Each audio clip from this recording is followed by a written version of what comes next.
नमस्कार, बहुत स्वागत है आप सभी का स्वराज एक्सप्रेस के खास कार्यक्रम स्वराज करियर में। नमस्कार, आप देख रहे हैं स्वराज करियर और मैं हूं आपके साथ शिवांगी। स्वराज करियर में आज हम बात करेंगे यूपीएससी में कैसे कामयाबी हासिल करें, कितने घंटे की पढ़ाई हमें करना चाहिए। इसको लेकर कई तरह के सवाल हमारे जहन में रहते हैं। इसको लेकर कई मर्तबा समझ नहीं आता कि आखिर क्या करें और क्या ना करें।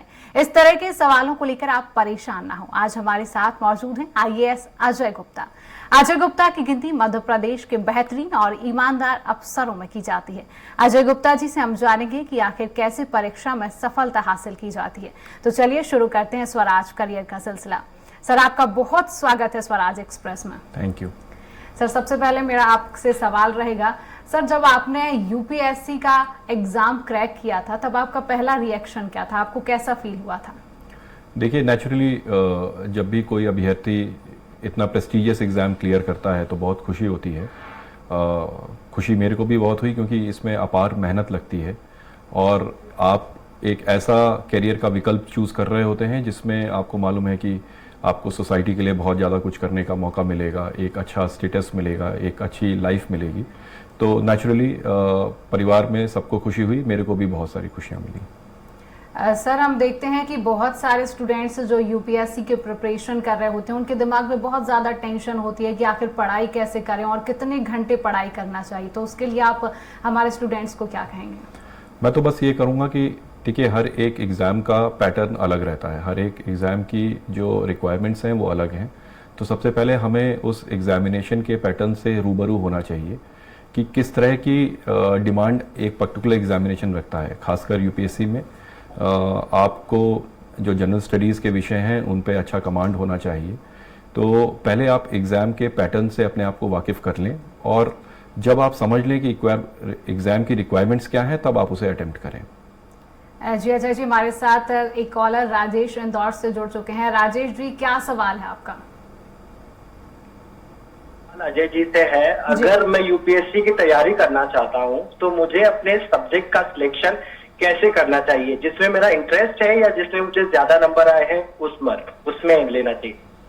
देखिए, हमेशा जिस विषय में आपका इंटरेस्ट होगा उसमें आप अच्छा परफॉर्म कर पाओगे क्योंकि उसमें आपको पढ़ने की रुचि रहेगी।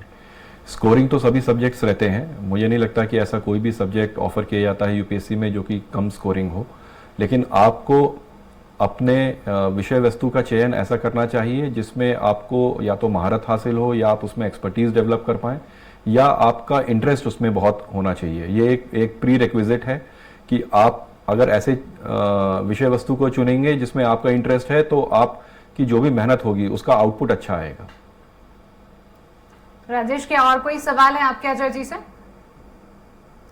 अजय जी, मेरा आपसे सवाल है, जो स्टूडेंट्स अभी आईएएस की तैयारी कर रहे हैं, यूपीएससी की तैयारी कर रहे हैं, तो उन्हें आप क्या टिप्स देना चाहेंगे, किस तरीके से वो तैयारी करें और कौन सी किताबों का चयन करें जिससे वो अपनी तैयारी जो है वो आगे बरकरार रख सकें? देखिए, बहुत समय से यूपीएससी का जो पैटर्न है वो अब चेंज होता जा रहा है, जिसमें जो हमारे आसपास का इन्वायरमेंट है, चाहे पॉलिटी हो, इकोनॉमी हो, इंटरनेशनल अफेयर्स हो, कॉन्स्टिट्यूशन हो, तो ये सारे विषय जो हैं वो बहुत महत्वपूर्ण हो गए हैं। और जितने भी समसामयिक, जिसको हम कंटेम्प्रेरी इश्यूज़ बोलते हैं, वो कंटेम्प्रेरी इश्यूज़ के ऊपर आपकी पकड़ अच्छी होनी चाहिए। तो आप जैसे देखेंगे कि मेंस में बहुत ज़्यादा जो पैटर्न है अब वो शिफ्ट हो चुका है जनरल स्टडीज़ के ऊपर, और जनरल स्टडीज़ 1, 2, 3, 4 इस तरह के कई सारे पेपर्स होते हैं जीएस के। तो जीएस के ऊपर और ख़ासकर जो 2 ऑप्शनल सब्जेक्ट्स आप मेंस के लिए चुनेंगे तो उसमें आपको एक्सपर्टीज हासिल करनी होगी। खासकर जनरल स्टडीज के ऊपर आपका फोकस अच्छा होना चाहिए। हमारे साथ ग्वालियर से करिश्मा जुड़ चुके हैं। करिश्मा, आपका अजय जी से क्या कुछ सवाल है? सर, हेलो सर, मैं ग्वालियर से बात कर रही हूँ। करिश्मा, मैंने बीए किया है सर, मुझे आईएएस बनना है, क्या कुछ इसके लिए तैयारी करूँ मैं? करिश्मा, मैं आपको इतना बोलूँगा कि देखिए, एक तो वो विषय होगा जो आपने शायद ग्रेजुएशन में चुना हो। यदि आप कंफर्टेबल हैं उस विषय पे तो उस विषय से आप तैयारी करिए। और साथ ही साथ जनरल स्टडीज़ पे आपको फोकस रखना पड़ेगा।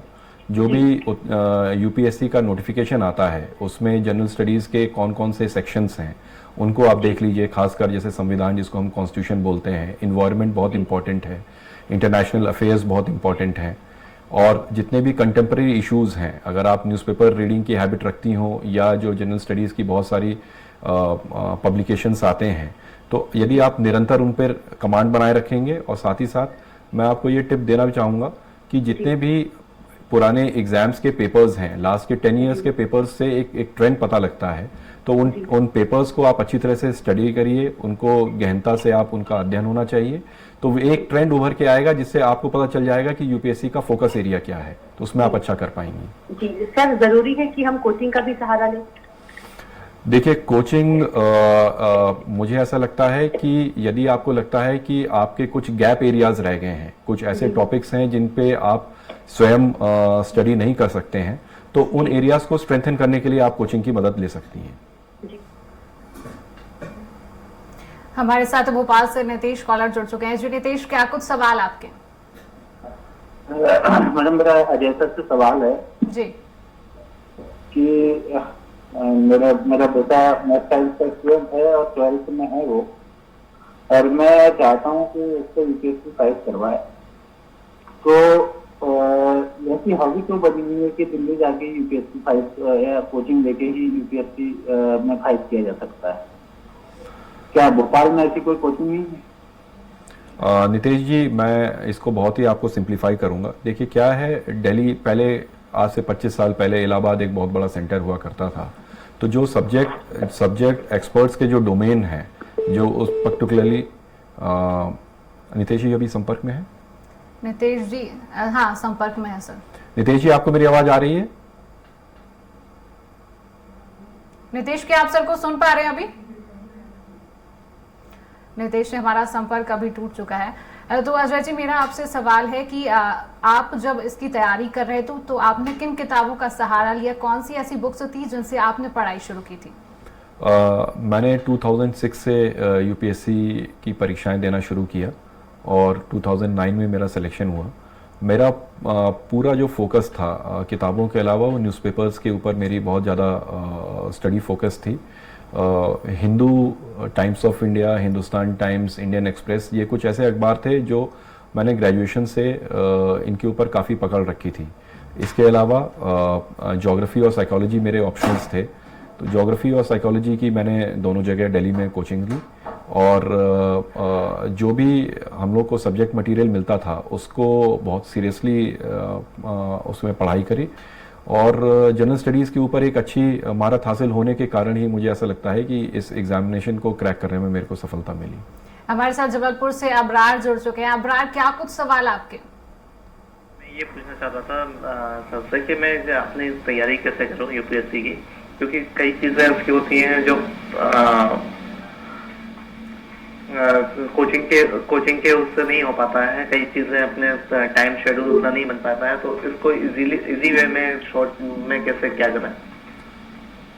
अबरार, मैं आपको ये सजेस्ट करूंगा, देखिए आपको अपने 24 आवर्स में ये जरूर अपने टाइम को एक पोर्शन करना पड़ेगा कि कितना समय आप अपने सेल्फ स्टडीज़ को दे सकते हैं, और यदि आपको लगता है कि कुछ ऐसे विषय हैं जिसमें आपको कोचिंग करनी है तो उन विषय के लिए आप या तो जनरल स्टडीज़ के लिए या अपने ऑप्शनल्स के लिए आप कोचिंग के लिए जा सकते हैं। और फिर भी यदि आपको ऐसा लगता है कि आपको ट्रैवल में बहुत ज़्यादा समय लगेगा, तो बहुत सारे कुछ ऑनलाइन कोर्सेज़ हैं जिन्हें आप घर बैठे बिना समय खर्च किए आप उन कोर्सेज़ को कर सकते हैं। और यदि उसका भी आपके पास समय नहीं है तो जो अच्छी बुक्स हैं, आप जितने भी टॉपर्स हैं उनके इंटरव्यूज़ आते हैं, वो बहुत सारी बुक्स रिकमेंड करते हैं, उन बुक्स का चयन अपनी रुचि के हिसाब से आप कर सकते हैं, और सेल्फ स्टडीज़ में अगर आप मैक्सिमम टाइम देना चाहते हैं तो ये एक अच्छी स्ट्रेटेजी है।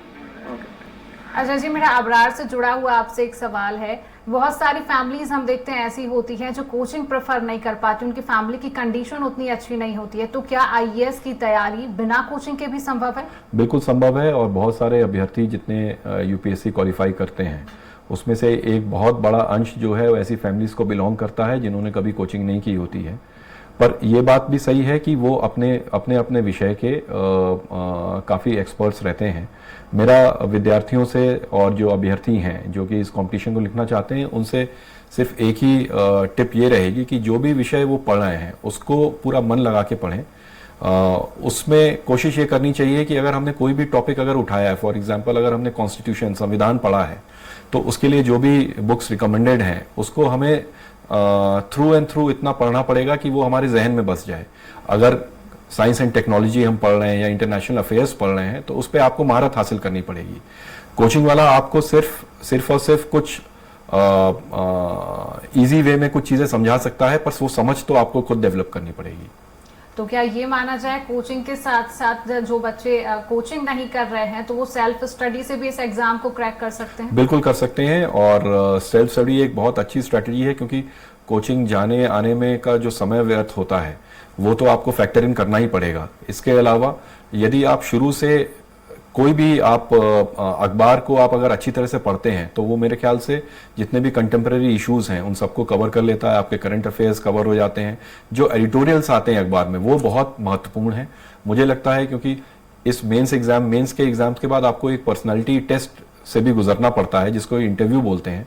वो पर्सनालिटी का असेसमेंट बहुत ही 360 डिग्री रहता है, और पर्सनालिटी असेसमेंट में यदि आपने अच्छे एडिटोरियल्स पढ़े हुए हैं, खुद का अपना एक विचार बनाया हुआ है विषयों के ऊपर, आपका खुद का ओपिनियन है, तो वो बहुत मैटर करता है।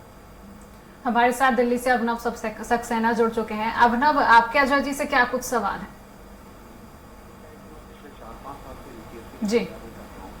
वहीं मेरी बॉडी में एक टैटू है, तो कई जगह मैं सर्च कर चुका हूं कि यूपीएससी के एग्जाम में मतलब क्लियर करने के बाद भी इंटरव्यू के समय आप टैटू शो अप नहीं कर सकते, और टैटू अगर आपने बना भी दिया तो वो आगे जाके क्वालिफाई नहीं कर सकते। वहीं टैटू के चक्कर में कई लोगों को सुना है कि एक्सपायर भी हो गए या सुसाइड कमिट कर लिया है कि टैटू के चक्कर में वो एक तरीके से एस्पिरेंट नहीं बन पा रहा है। तो सर इसके थोड़ा क्लियरिफिकेशन हो जाता तो।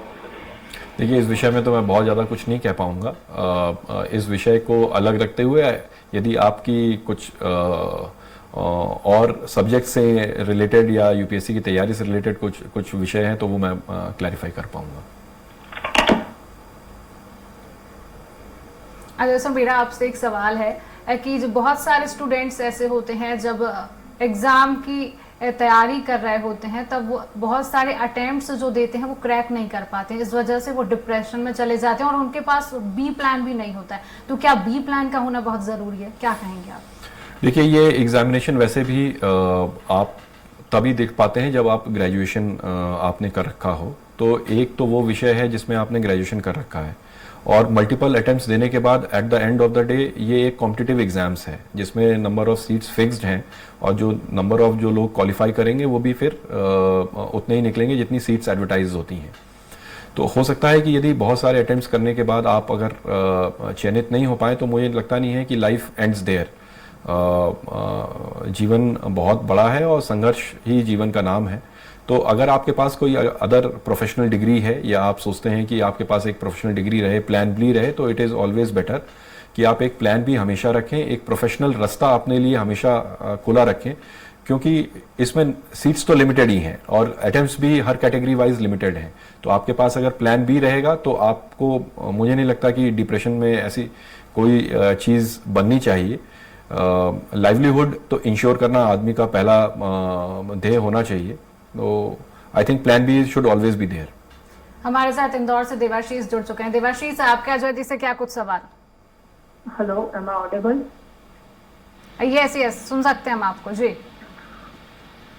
सर, कई बार ऐसा रहता है कि जो सिलेबस रहता है वो बहुत ज्यादा मास रहता है, तो टाइम कैसे मैनेज किया जाए? How important the time management is. और इसके साथ जब सिलेबस टाइम पे पूरा नहीं होता तो बहुत स्ट्रेस फील करते हैं, तो वो जब मेंटल स्ट्रेस होता है तो उसको कैसे फेस करें? देवाशीष, मैं सिर्फ आपसे इतना कहना चाहूँगा, जितने भी आप टॉपर्स को देखिए जो कि यूपीएससी क्रैक करते हैं, उनका सबसे पहला फोर्टे या उनकी सबसे बड़ी विशेषता ये रहती है कि टाइम मैनेजमेंट उनका बिल्कुल अप टू डेट रहता है। इसमें आप ये कर सकते हैं कि अपने जितना भी आपको सिलेबस है उसको छोटे पोर्शंस में डिवाइड करिए। पुराने आप यूपीएससी के क्वेश्चन पेपर्स को देखेंगे तो कुछ फोकस एरियाज निकल के आएंगे जो प्रायोरिटी के एरियाज़ हैं उनको आप पहले अगर कवर करें, आपको अगर ये लगता है कि ये इसका सिलेबस बहुत ज़्यादा है तो उसमें आपको प्रायोरिटाइज करने पड़ेंगे कौन से सेक्शंस ऐसे हैं जिन पे यूपीएससी लगातार फोकस कर रहा है। तो अगर आपका फोकस्ड अप्रोच रहेगा कुछ पर्टिकुलर टॉपिक्स के ऊपर, तो जो प्रायोरिटी एरियाज़ हैं या जिसमें आपको लगता है कि यूपीएससी के एग्जाम्स में ये आपको मदद करेंगे, तो आपका टाइम भी कम कंज्यूम होगा और ज़्यादा आप सिलेबस कवर कर पाएंगे। हमारे साथ विदिशा से दक्षु राम जुड़ चुके हैं। जी दक्षु, क्या कुछ सवाल? से मेरा सवाल था जी कि जैसे यूपीएससी की तैयारी के लिए कोचिंग बेस्ट रहता है या सेल्फ स्टडी? लच्छूराम जी, देखिए ये एक इंडिविजुअल के ऊपर निर्भर करेगा। यदि उसे लगता है कि मोटा मोटा जो सिलेबस है उसने कवर कर लिया है और जो भी उसके गैप रह गए हैं उनको अगर फिल करने के लिए उसको कोई प्रोफेशनल हेल्प चाहिए तो फिर कोचिंग एक विकल्प है।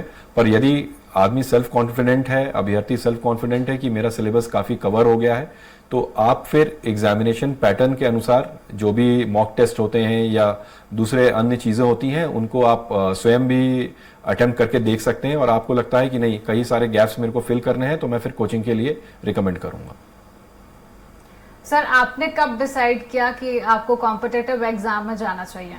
मैं जब IIT दिल्ली में अपना एमटेक कर रहा था तब मेरे सामने विकल्प एक नौकरी का था और एक तैयारी का था। तो मैंने कैंपस से ही मेरा BHL में सिलेक्शन हुआ और मैंने BHL ज्वाइन की। 2 साल मैंने वहाँ पे काम किया। उसके बाद मेरा मन हुआ कि सिविल सर्विसेज एक अच्छा कैरियर का ऑप्शन है, तो मैं फिर नौकरी छोड़ के आया और मैंने फिर तैयारी प्रारंभ करी। तो इस तैयारी के बीच आपको क्या कुछ चुनौतियों का क्या कुछ सामना करना पड़ा? चुनौतियां तो यही थी कि पहला ध्येय तो यही था कि एग्जामिनेशन क्रैक होना चाहिए। मेरा फर्स्ट अटेम्प्ट में 536 रैंक था। सेकेंड अटेम्प्ट में मैं IRS में सेलेक्ट हुआ, Indian revenue services income tax, और थर्ड अटेम्प्ट में फिर मैं IAS में आया। तो चुनौतियां तो थी कि सिलेबस भी पूरा करना है, 2 नए सब्जेक्ट्स जो कि मैं तो टेक्नोलॉजी सेक्टर से था, एक इंजीनियरिंग ग्रेजुएट था, तो मैंने ऐसे विषय चूज़ किए। मुझे ऐसा लगता था कि ज्योग्राफी और साइकोलॉजी ये ऐसे सब्जेक्ट्स हैं जिन्हें एक स्टिपुलेटेड टाइम में या एक नियत टाइम में कवर किया जा सकता है। तो सिलेबस कवर करने का एक चैलेंज तो था। और जनरल स्टडीज़ के ऊपर पर क्योंकि मुझे ऐसा लगता था कि मैंने अच्छा कवर किया हुआ है तो शायद ये एग्ज़ाम क्रैक हो जाए।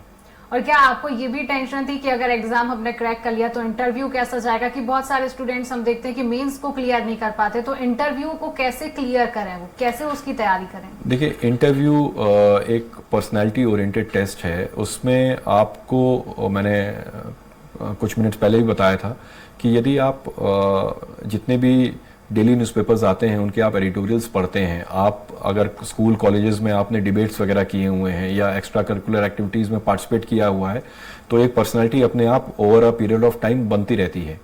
पर हाँ, आपका अच्छा अगर अध्ययन है कंटेम्प्रेरी इश्यूज़ के ऊपर, करंट अफेयर्स के ऊपर, तो पर्सनालिटी टेस्ट में फिर आपका एक अच्छी पर्सनालिटी निकल के आएगी। और सर, करंट अफेयर्स से अपडेटेड रहना कितना जरूरी है? बहुत ज़रूरी है, और करंट अफेयर्स आज की डिमांड भी है। सिलेबस में भी अच्छे खासे क्वेश्चंस जो हैं, चाहे प्रीलिम्स हो चाहे मेंस के एग्जामिनेशंस हो, उसमें करंट अफेयर्स काफ़ी कवर किया जाता है। और सर, जब आप इसकी तैयारी कर रहे थे तो आपके क्या कुछ वैकल्पिक विषय थे, आपकी क्या कुछ किताबें थी जिनसे आपने तैयारी की थी, और वो आप क्या टिप्स देना चाहेंगे आज के स्टूडेंट्स को जो इस समय तैयारी कर रहे हैं? मैंने तो 2 जो ऑप्शनल सब्जेक्ट्स लिए थे, एक ज्योग्राफी लिया था और एक साइकोलॉजी लिया था। साइकोलॉजी का सिलेबस जो है वो छोटे सिलेबस में से काउंट किया जाता है, तो उसमें एक एडवांटेज है। ज्योग्राफी हालांकि काफ़ी वृहद है पर बहुत ही साइंटिफिक है। कई सारे जो इंजीनियरिंग स्टूडेंट्स हैं वो ज्योग्राफी को ऑप्ट करते हैं because it is science. At the end of the day it is science, तो वो समझ में साइंस के स्टूडेंट्स को आसानी से आता है। साइकोलॉजी भी बहुत ही एक साइंटिफिक टेम्परामेंट का सब्जेक्ट है। मैं जितने भी अभ्यर्थी हैं उनको बस एक यही सलाह दूंगा कि जो भी आप ऑप्शनल सब्जेक्ट्स चूज कर रहे हैं उन सब्जेक्ट्स में कोशिश करिए कि आपको एक्सपर्टीज डेवलप हो। हमारे साथ भोपाल से विनोद जुड़ चुके हैं। जी विनोद, आपके सर से क्या कुछ सवाल हैं?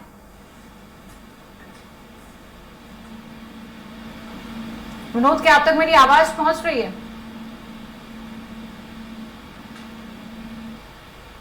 विनोद से हमारा संपर्क नहीं हो पा रहा है, तो सर कैसे इसकी तैयारी करनी चाहिए? बहुत सारे स्टूडेंट्स रहते हैं, बहुत टेंशन में हो जाते हैं, उनको लगता है कि सिर्फ पढ़ाई पर फोकस करो, और बहुत सारी एक्टिविटीज से वो दूर हो जाते हैं, सोशल मीडिया से दूर हो जाते हैं, वो फोन को दूर कर देते हैं। लेकिन आज के दौर में देखा जाता है कि फोन एक ऐसी, इंटरनेट एक ऐसी चीज है कि बहुत यूजफुल भी है, तो इसका कैसे उपयोग करना चाहिए? क्या स्टूडेंट्स को कितने घंटे पढ़ाई करनी चाहिए, और क्या सिर्फ पढ़ाई पर ही फोकस करना चाहिए?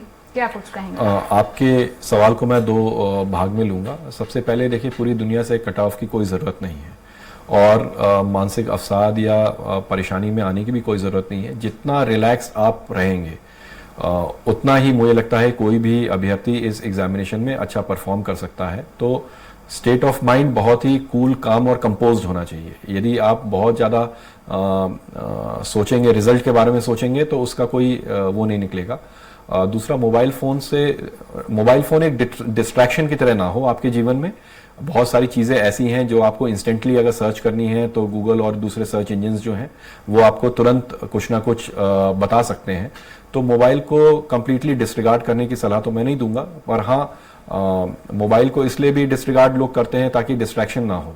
बट आपको पूरी दुनिया से कट ऑफ नहीं रहना है। परिवार से एक अच्छा संवाद बना के रहिए, रिलैक्स रहिए। जितना रिलैक्स रहेंगे उतना ही अध्ययन में आपको मदद मिलेगी। हमारे साथ इंदौर से सचिन जुड़ चुके हैं। सचिन जी, क्या कुछ सवाल आपके? सर से मेरा सवाल है, मैं 12th का स्टूडेंट हूँ, अभी 12th का रिजल्ट आएगा।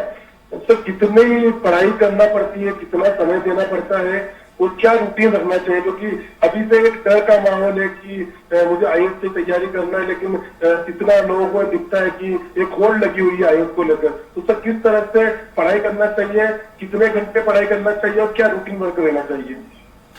देखिए, यदि कई लोग तो तैयारी जो है वो अपने ग्रेजुएशन डेज से ही करते हैं, तो ग्रेजुएशन डेज में आपको कॉलेज भी अटेंड करना है और उसके बाद अगर आपको तैयारी करनी है। पर ग्रेजुएशन के बाद यदि कई लोग ब्रेक लेते हैं, कोचिंग्स अटेंड करते हैं, तो पूरा दिन तो आपको अपना जो है इस तरह से डिवाइड करना पड़ेगा कि यदि मैं कोचिंग जा रहा हूं तो उसमें मेरा कितना समय वेस्ट हो रहा है, या मेरे को कितना समय वहां पे व्यतीत करना पड़ रहा है, और यदि मेरे को सेल्फ स्टडी करनी है तो मेरे को उसके लिए कितने नंबर ऑफ आवर्स रखने हैं। इसमें कोई सेट पैटर्न नहीं है कि आपको 14-15 घंटे ही पढ़ने हैं या किसी को 10 घंटे ही पढ़ने हैं। पर जितना भी समय आप, चाहे कोचिंग में आप दे रहे हैं या अपने घर में आप जितना भी समय दे रहे हैं अपने सेल्फ स्टडी के लिए, तो उतना समय, उतने आवर्स आपको कंसंट्रेट होकर पढ़ें, बिल्कुल रिलैक्स रहें। कंसंट्रेशन के साथ की हुई पढ़ाई का आउटपुट आपको बेहतर मिलेगा।